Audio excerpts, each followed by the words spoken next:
Imagine the shock of seeing a former head of state, once wielding immense power, now facing the cold reality of a prison cell. And this isn't just any leader. It's Nicolas Sarkozy, the ex-president of France. In a groundbreaking decision that has rocked the nation, a Paris court has ruled that he must serve time behind bars, even as he plans to appeal.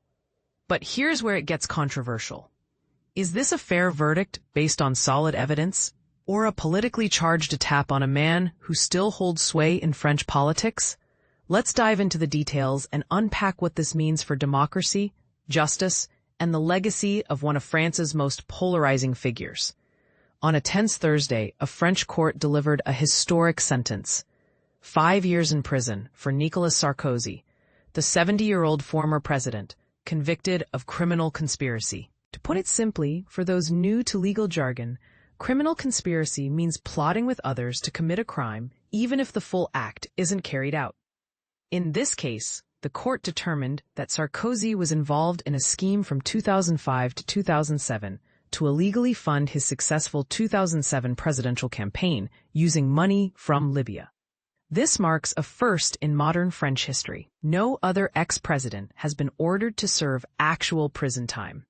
What makes it even more dramatic is that the court insisted he would be incarcerated right away, despite his appeal, though they delayed setting the exact start date to avoid the spectacle of handcuffs in a crowded courtroom. The judges found Sarkozy guilty of this conspiracy charge, but cleared him on 3 others: passive corruption, essentially accepting bribes without actively seeking them, illegal campaign financing, and hiding the misuse of public funds.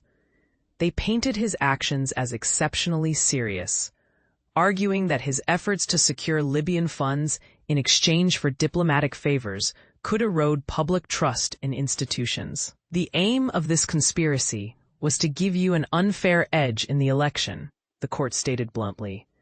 As interior minister before becoming president, Sarkozy allegedly leveraged his position to set up what the court called corruption at the highest level.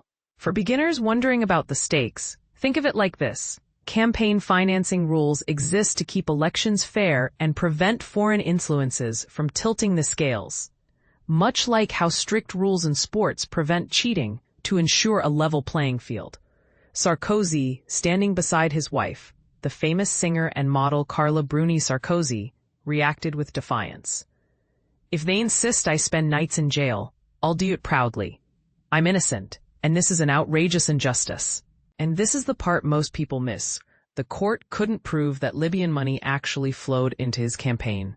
But under French law, the intent to conspire is enough to convict, even without the funds changing hands.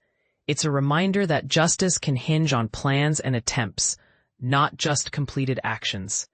2 of Sarkozy's key allies from his presidency, former ministers Claude Guéant and Brice Hortefeux, were also convicted of the same conspiracy charge, but acquitted on other counts. The presiding judge, after a lengthy reading of the verdict, explained that Sarkozy permitted his team to contact Libyan officials for financial backing. Yet the court acknowledged uncertainties, like whether the money ever materialized. This nuance highlights how legal systems balance proof with intent, a concept that can confuse newcomers but is crucial for understanding why convictions can stand on what-if scenarios. Sarkozy, who won the presidency in 2007 but lost re-election in 2012, vehemently denied any wrongdoing throughout a 3-month trial involving 11 co-defendants, including 3 ex-ministers. Despite a string of legal troubles tarnishing his legacy, he remains a force in French right-wing politics and even in entertainment thanks to his marriage.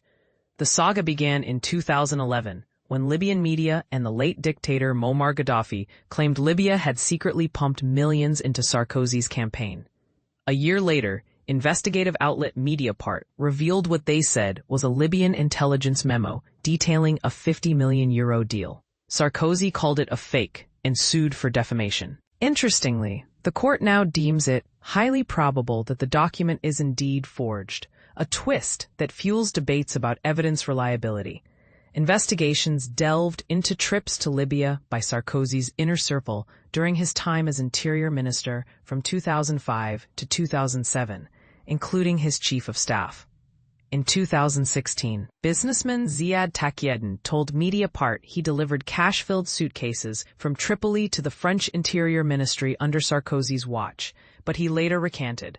That retraction sparked a separate probe into possible witness intimidation, with Sarkozy and his wife facing preliminary charges for allegedly pressuring Taqiyuddin. That case hasn't reached trial yet. Tragically, Taqiyuddin, a co-defendant, passed away in Beirut at age 75 on Tuesday. He fled to Lebanon in 2020 and skipped the proceedings. Prosecutors accused Sarkozy of knowingly profiting from a corruption deal with Gaddafi's regime. Gaddafi, Libya's longtime ruler, was ousted and killed in the 2011 uprising that ended his 40-year grip on the North African nation. The trial illuminated France's secret negotiations with Libya in the 2000s, as Gaddafi sought to mend ties with the West after years of isolation as a rogue state. Sarkozy has branded the charges as politically driven, relying on fabricated evidence from liars and crooks, including the Gaddafi family. He hinted that this was payback for his role as president in advocating for Gaddafi's removal during the 2011 Arab Spring uprisings, when he was among the first Western leaders to push for military action in Libya. What weight can we give to claims tainted by revenge? Sarkozy questioned during the trial. This raises a provocative point. Could the timing and nature of these allegations be more about settling old scores than pure justice? It's a debate that divides opinions. Some see it as accountability for a leader who navigated murky international waters, while others view it as selective prosecution targeting a vocal critic of authoritarian regimes. Adding to Sarkozy's legal woes, he lost his Legion of Honor, France's top civilian award, in June, following a separate corruption conviction. Earlier, he was found guilty of bribing a judge in 2014 for case-related tips and sentenced to a year of electronic monitoring, which he served conditionally due to his age, removing the bracelet after just over 3 months. Last year, he was convicted of overspending in his 2012 re-election campaign, exceeding legal limits by nearly double, earning a 1-year prison term with 6 months suspended. He's appealed that to France's highest court, the Court of Cassation, where it's still pending.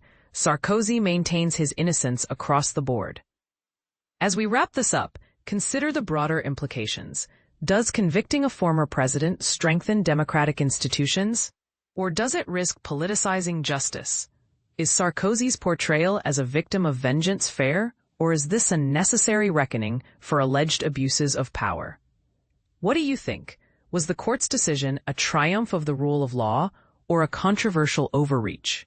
Share your thoughts in the comments. I'd love to hear if you agree, disagree, or see shades of gray in this high-stakes drama.